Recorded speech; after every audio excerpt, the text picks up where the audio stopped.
Rian baru seminggu dipindah tugaskan sebagai PNS ke Kecamatan Sindang Jati, kampung halaman neneknya di Sumedang. Ia tumbuh di Bandung dan jarang pulang ke desa itu.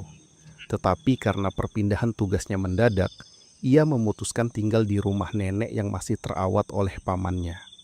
Letaknya dekat kantor, hemat biaya, dan lingkungan desa relatif tenang. Neneknya meninggal 2 tahun lalu.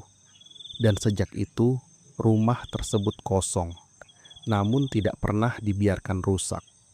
Saat pertama membuka pintu, hawa lembab rumah yang lama tak dihuni langsung menyambutnya.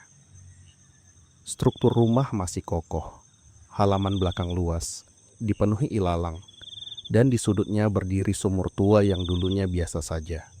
Hingga terjadi sebuah tragedi, seorang perempuan desa menjadi korban kekerasan dan tubuhnya dibuang ke sumur itu setelah nenek Rian meninggal.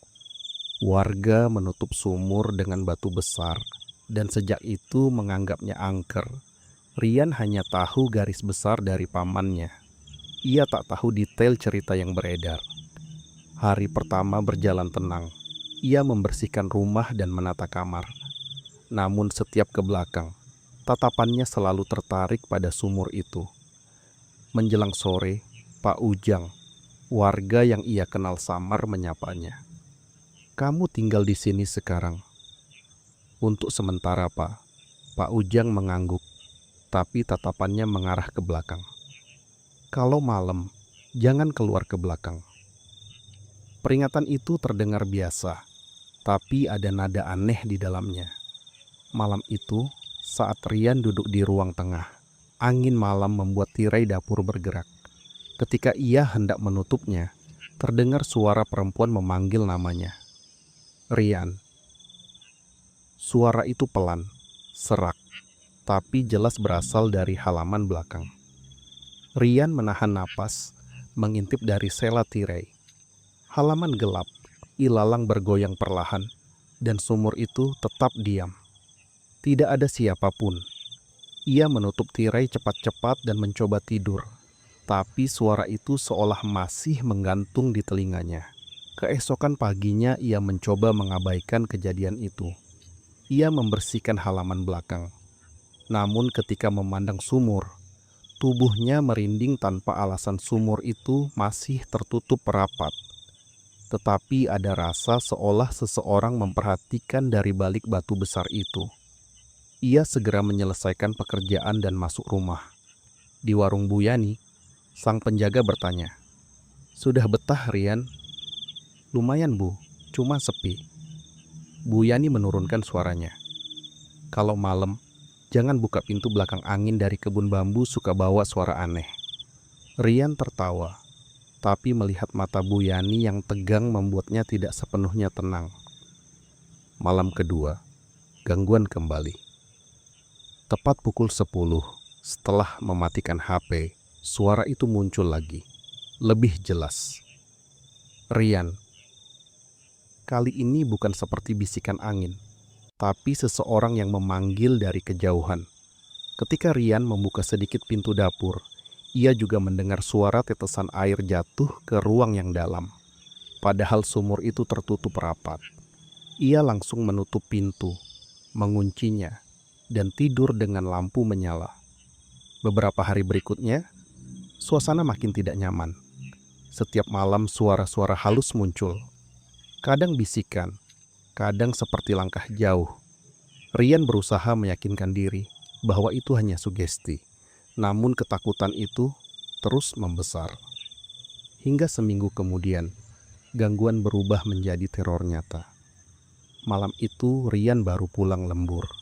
Ia berbaring menatap langit-langit ketika terdengar suara berat. Seperti sesuatu diseret. Suara itu berasal dari halaman belakang. Dengan tangan gemetar, ia mengambil senter dan mengintip dari balik tirai dapur. Batu penutup sumur itu bergeser. Tidak jauh, hanya beberapa sentimeter, tetapi cukup untuk menunjukkan jelas bahwa ada sesuatu yang mendorongnya dari bawah. Tanah di sekitarnya retak halus, seperti tertekan dari dalam. Rian menjatuhkan tirai, tubuhnya gemetar hebat. Ia mematikan lampu rumah kecuali satu di kamar, lalu duduk bersandar ke dinding sambil memegangi dada. Di luar, suara geseran itu terdengar lagi. Pelan, teratur, penuh usaha. Seperti sesuatu yang berusaha naik ke permukaan. Lalu suara itu datang. "Rian, bantu aku." Namun kali ini berbeda. Suaranya sangat dekat. Bukan dari halaman, bukan dari balik batu. Suaranya seperti muncul langsung dari dalam kepalanya. Rian menutup kedua telinganya, menggigil. Suara itu tidak berhenti. Ia bertahan tanpa tidur hingga fajar. Sementara batu penutup sumur itu terus bergerak. Perlahan, pasti, seakan menunggu waktu untuk benar-benar terbuka. Rian terbangun sebelum azan subuh. Tubuhnya terasa pegal, seolah ia menghabiskan malam dengan menahan diri agar tidak bergerak. Lampu kamar masih menyala sejak malam sebelumnya. Di luar jendela, kabut tipis menggantung rendah. Tidak seperti pagi biasa di Sindang Jati. Halaman belakang tampak tertutup asap pucat yang seperti merayap keluar dari tanah. Rian menatap lama, namun mengalihkan pandangan sebelum matanya secara refleks menuju sumur. Ia takut batu penutup itu sudah terbuka seluruhnya. Setelah mencuci muka, ia membuat kopi sachet lalu berangkat bekerja lebih awal. Saat melewati warung depan gang, Pak Nawir yang sedang menyapu memandangnya dengan alis berkerut. "Mukamu pucat sekali, Rian," katanya pelan. "Ada yang ganggu?" Rian menggenggam gelas kopi erat-erat. "Kurang tidur, Pak." Pak Nawir hanya mengangguk seolah mengerti lebih dari yang ia ucapkan. Hari di kantor berjalan normal, tetapi pikirannya terus kembali ke sumur. Ia mencoba sibuk dengan berkas dan pelayanan warga. Namun setiap jeda membuat bayangan batu yang bergeser itu muncul kembali. Ada sesuatu di bawah sana. Ada yang memanggil namanya. Saat matahari turun, ia pulang dengan rasa berat. Rumah neneknya tampak lebih gelap, seolah bayangan sore sengaja berkumpul di sudut-sudutnya. Aroma lembab menyambut ketika ia membuka pintu. Rumah itu terasa seperti sedang menunggu. Ia menyalakan lampu ruang tengah dan duduk, mendengarkan keheningan yang justru membuatnya gelisah. Bahkan suara jangkrik pun seperti menjauh menjelang malam. Hujan rintik turun, membuat atap mengeluarkan bunyi halus seperti gemerisik pasir. Rian membuat mie instan. Saat ia makan, listrik meredup beberapa detik lalu menyala kembali. Tepat setelah itu, suara itu datang lagi. "Rian." Ia menoleh spontan ke arah dapur. Suara itu lebih dekat, lebih sadar. "Rian, aku di sini." Dengan lutut lemas, ia mendekati jendela belakang dan menyingkap tirai. Napasnya langsung tercekat.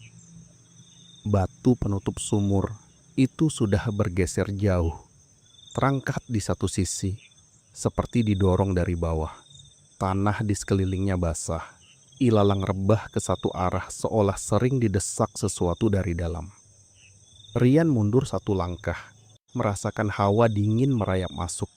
Suara itu kembali memanggil, kini lebih jelas dan emosional. "Rian, jangan tinggalkan aku sendirian." Ia menutup wajahnya dengan kedua tangan, mencoba menahan gemetar. Hujan berhenti sekitar pukul 10. Digantikan hawa malam yang jauh lebih dingin. Ketika Rian berusaha mengalihkan pikiran dengan menonton televisi, lantai tiba-tiba bergetar pelan. Bukan gempa, lebih seperti benda besar yang digeser. Ia mematikan televisi. Getaran itu muncul lagi, berhenti, lalu muncul lebih kuat, seperti batu besar yang sedang diseret perlahan. Dengan tangan gemetar, ia mengambil senter. "Aku cuma mau lihat dari jauh," bisiknya pada diri sendiri. Ia membuka pintu dapur perlahan. Engsel tua berdecit lirih. Kabut malam lebih tebal, menelan sebagian halaman belakang. Saat cahaya senter menyorot sumur, terlihat jelas. Batu penutup itu kini terangkat sekitar 2 jari, cukup untuk menyingkap celah gelap di bawahnya. Suara itu datang lagi, kali ini seperti dibisikkan tepat di telinga.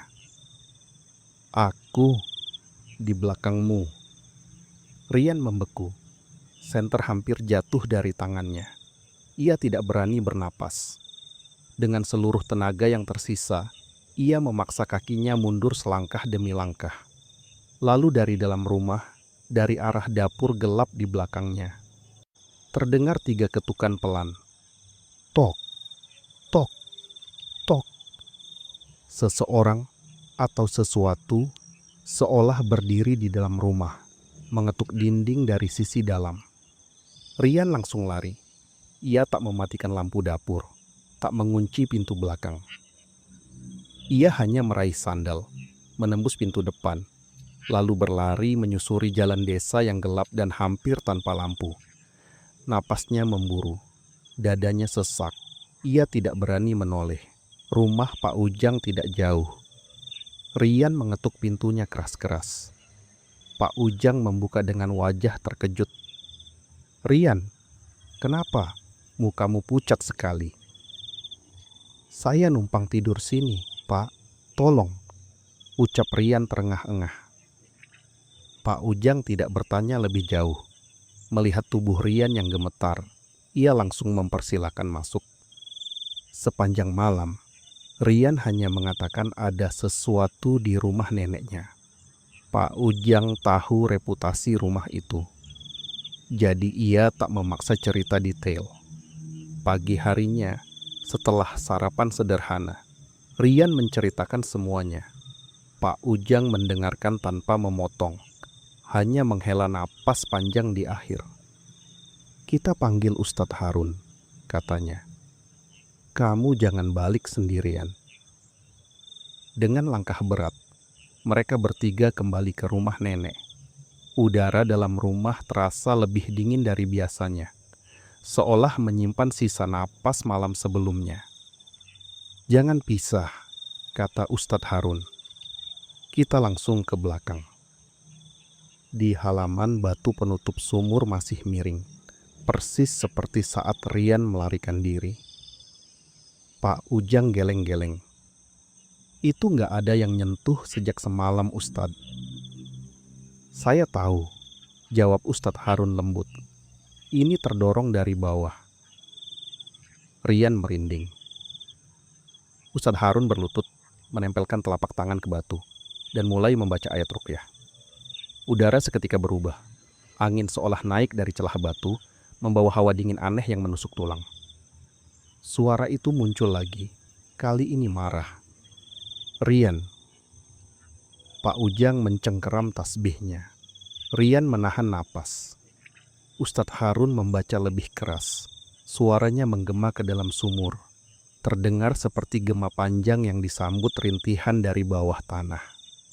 Tiba-tiba suara teriakan perempuan pecah dari dalam sumur. Nyaring, penuh sakit. Lalu perlahan melemah. Seperti sesuatu yang mundur jauh ke kedalaman. Hening. Angin berhenti. Getaran hilang. Ustadz Harun berdiri, mengatur napas. Sudah. Yang tersisa di sumur ini sudah berpulang. Rian merasa tubuhnya baru bisa bernapas lagi. Pak Ujang menepuk bahunya. Berarti aman ya, Ustadz? Aman. Tapi jangan biarkan rumah ini kosong terlalu lama. Tempat yang lama tidak dihuni, mudah jadi persinggahan. Rian mengangguk pelan. Untuk pertama kalinya, halaman belakang rumah nenek terasa seperti halaman rumah lagi. Bukan seperti sesuatu yang memanggilnya dari dalam gelap.